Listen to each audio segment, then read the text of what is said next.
I came with CERT and ITE, Informatics and Telematics Institute in Greece. And today I'm going to talk about DemCare and some results that we have in our project. DemCare is a European project.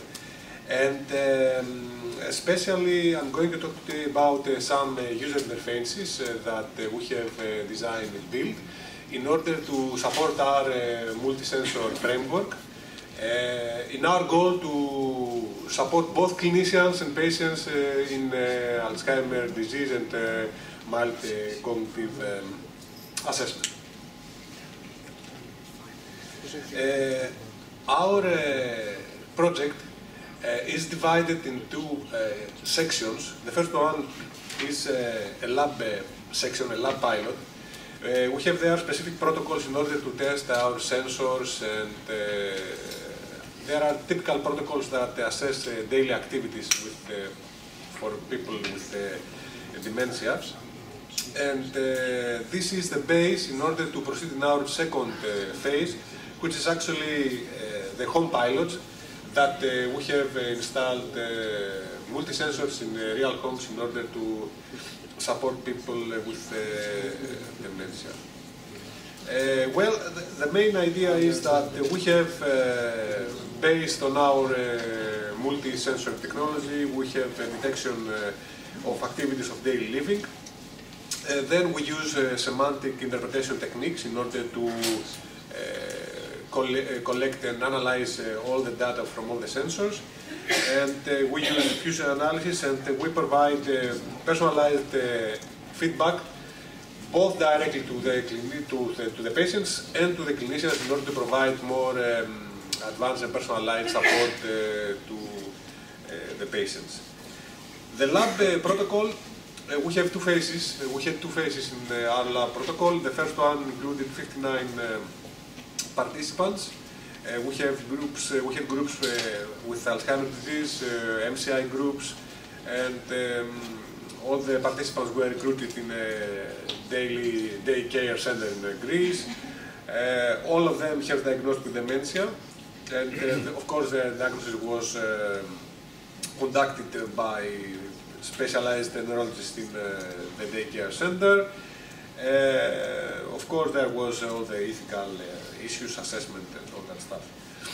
The lab protocol consisted of two main phases. The first one was directed activities phase, and the second one, the most interesting, was a semi-directed activities in which the participant was alone in the room, and the room was actually organized like a real home. There were activities like make a phone call, water a plant, prepare tea, listen to the radio. And we use various sensors from ambient camera, microphones, activity and motion sensors, and plug sensors in order to get information from all the activities that the participant tried to accomplish. We analyzed our data based on semantic interpretation techniques, and we find out that the system was able to identify and to distinguish between MCI and AD and healthy groups. So the system was able to somehow have the same assessment like the clinicians did in the beginning. This was our first, of course, goal in order to be sure that the system at least can separate them efficiently.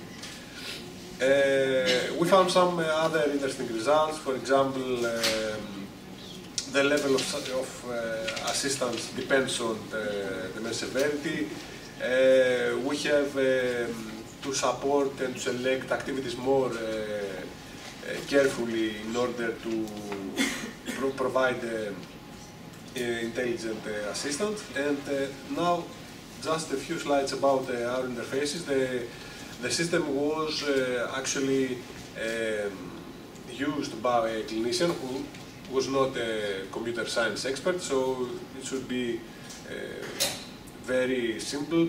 For example, this screen shows in the E section the sensors that are working or not if there is a problem, and the face is in this section. And each section, because there was vocal tasks, semi-direct tasks, the clinician was able to start and stop specific set of sensors during these tasks. This is a lab summary after the completion of the protocol. For example, the clinician was able to see the successful or not activities, the time, and based on these successful or not attempts was based on the semantic interpretation analysis, but the clinician is able to see also different levels and different values from specific sensors in order to have more detailed view of what happened during the protocol. In the next phase, we had a new short protocol.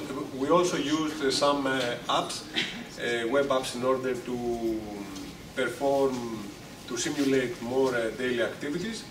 And we had 100 participants in this new short protocol.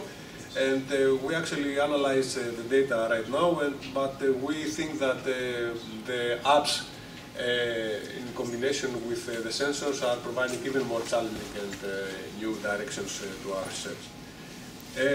Regarding now the home pilot, we had 4 MCI patients. They live by themselves.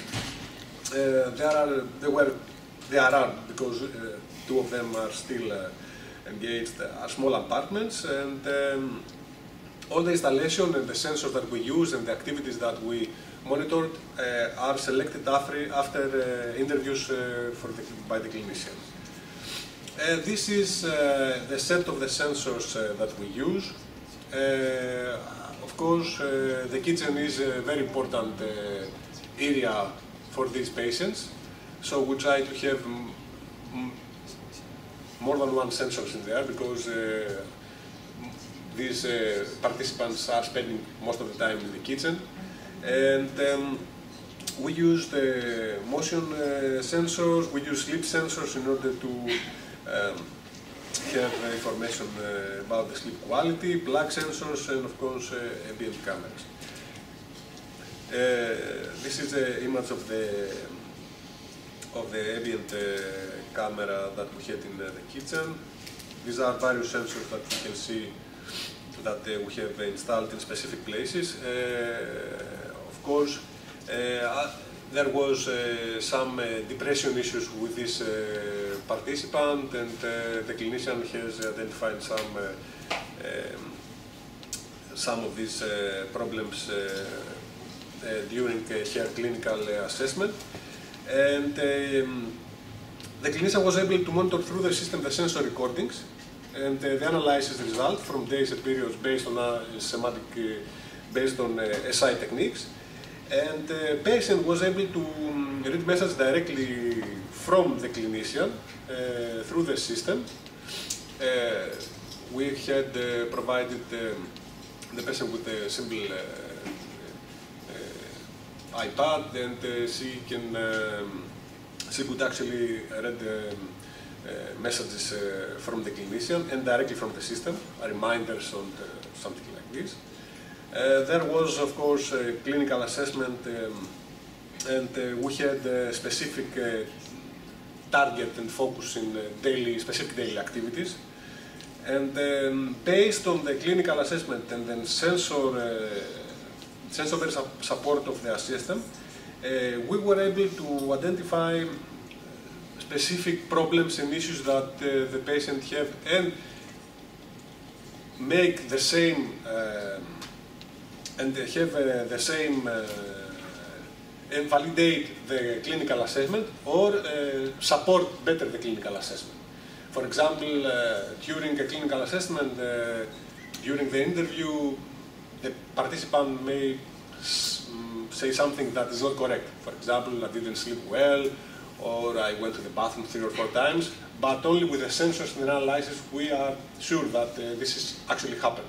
And of course, this all data and all idea is towards the direction to support more efficiently through interventions For example, based on the sensor data, the clinicians supported our participants with specific interventions, for example, gymnastic, psychotherapy, and whatever. And we use also these interventions based on the evaluation from the sensor, for example, sleep duration, activity records from the wearable sensor.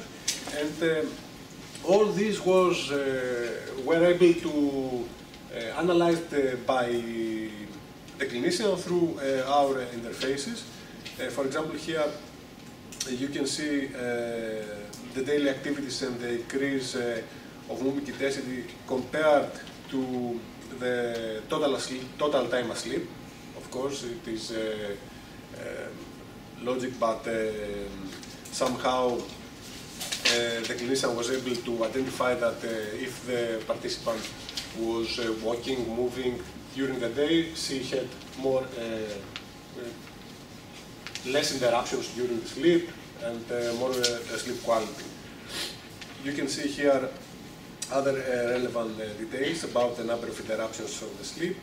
The clinician was able to see total time asleep in different graphs, in different sections, in correlations with other sensors and other observations. And there are also specific interfaces in order to have a full idea of what happened during the day. Because these patients, these participants spend most of the time inside the home. So we can see here the interruptions during the night, when and where, what the participant did during the night, and how she or he spent the day. Well, based on our results from the two participants, the interventions were actually very successful. These personalized interventions based on the sensor's feedback, and we have increased sleep quality and the general daily routine. We think that our system provides a great support to the clinician in order to have personalized, in order to provide personalized support to the participant.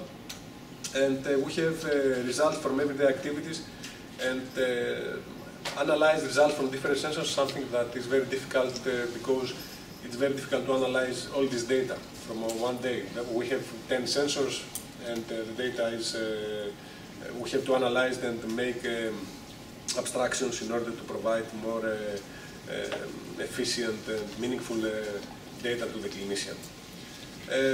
Now we are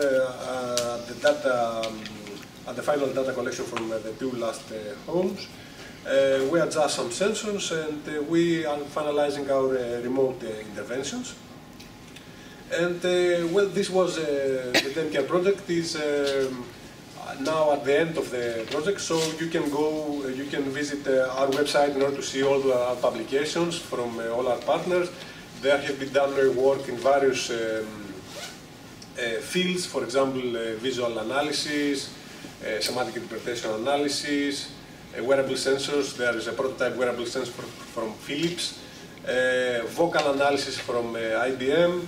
There are a lot of publications there, so you can visit. And if you are interested, we have also data sets available for all of you that are working on vocal or image processing or all this clinical analysis. So you can visit also our data sets in order to have our data sets to make some more research. Thank you very much.